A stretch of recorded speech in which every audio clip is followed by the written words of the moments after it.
دینی معاشرہ بنائیں، کیسے ہم ایک پاکیزہ معاشرہ بنائیں، کیسے ہم اپنی نوجوان نسل کو مغرب کی اندھا دھند تقلید سے بچائیں۔ دنیا میں کوئی معاشرہ خراب نہیں ہوتا، کوئی مذہب خراب نہیں ہوتا، ہر جگہ ملی جلی تہذیبوں کے اپنے خد و خال ہوتے ہیں، الگ الگ امتیازات ہوتے ہیں، لیکن جب انسان اپنی فکر سے واقف نہیں ہوتا تو وہ دوسروں کی فکر کو اپنانے میں دیر نہیں لگاتا۔ اسی لیے ہم نے دیکھا بہت سے کم علم لوگ جب اسلام کی وکالت کرنے بیٹھتے ہیں تو وہ بجائے فائدہ پہنچانے کے نقصان پہنچاتے ہیں۔ اس سے بچنا بہت ضروری ہے۔ اور اس وقت جو سب سے بڑا چیلنج ہے جو ہمارے سامنے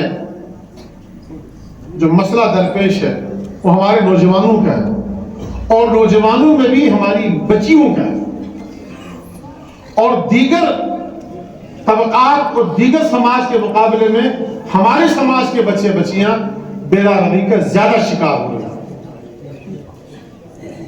یہ حقیقت ہے اور سچائی ہے، اور اس کی بنیادی وجہ کیا ہے کہ سیاستدان کو سیاست کرنے سے فکر نہیں ہے اور مولویوں کو جھگڑے کرنے سے فرصت نہیں ہے، تو نوجوانوں کے رہبری کون کرے؟ اور جب نوجوان یہ دیکھتا ہے کہ یہ جو وارثین انبیاء اپنے آپ کو کہلاتے ہیں، جو علم کے حاملین اپنے آپ کو کہلاتے ہیں، یہ تو باہم دست و گریباں ہیں، یہ ہماری کیا اصلاح کریں گے؟ پھر وہ وہاں جاتے ہیں جہاں انہیں کہیں بھی امید کی کرن نظر آتی ہے، پھر ان کی مرضی ہے، وہ جہاں جائیں وہ ان کی مرضی ہے، ان کی چوائس ہے۔ جب ہم رہنمائی کرنے کے لائق ہی نہیں ہیں، رہبری کرنے کے لائق ہی نہیں ہیں، تو پھر رونا کس بات کا ہے؟ پھر گلا کس سے؟ تو ہمارا نوجوان بچہ اور بچی جس کی تباہی کا ذمہ دار سب سے پہلے اس کے والدین ہیں اور سب سے آخر میں اس کے والدین ہیں۔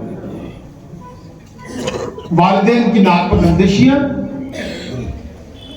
غلط حوصلہ افزائیاں، ہر چیز کو صرف نظر کرنا اور ہر چیز میں بے وجہ آزادی دینا، اور پھر جب نتائج نکل کر آتے ہیں اس وقت پھر ماں باپ روتے ہیں، لیکن تب تک چڑیا کھیت چگ چکی ہوتی ہے۔